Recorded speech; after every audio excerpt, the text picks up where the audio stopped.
Hi mga friends! For today's video ay tuturuan ko kayo kung paano magluto ng isa sa mga pinakapaboritong ulam naming mga Ilonggo. Ang adobong takway o taro shoots.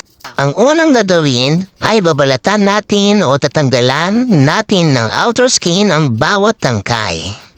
Ginagawa ito para hindi makati ang ating lulutuing ulam. Kaya kung ikaw ay may kaibigang makate, balatan mo na. Medyo kailangan ng napakahabang pasensya kasi napakamatrabaho ang pagbabalat nito. Kaya gabi ko ito ginawa para lutuin na lang kinabukasan. Nagumpisa ako ng alas 10 ng gabi at natapos ng alauna ng madaling araw. Ganyan talaga pag paborito mo. Hindi ka mapapagod. Kaya hindi ako napapagod sa iyo, baby Kailangan mo ng mahabang pagtitiis kahit nyalay nanging iyong likod at nanginimay na ang iyong mga binti. Huwag ka din mag-alala sa mantsa sa iyong kamay dahil mabilis lang naman iyan matatanggal. Kunti sabon at scotch break lang yan mga friend.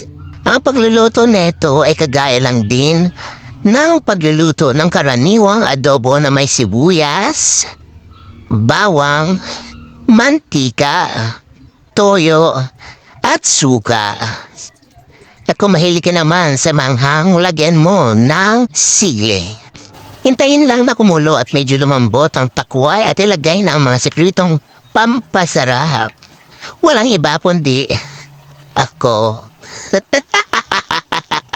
Ang alamang mushroom paste o ginamos ang tawag naming mga Ilonggo. Hintayin lang na matuyo ang ating liquid ingredients hanggang ikaw na yung piliin at mahalin. At tada!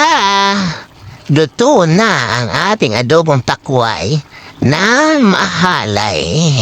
Thank you for watching mga friends. Please follow, subscribe, and share comments on my videos mga friends. Thank you very much.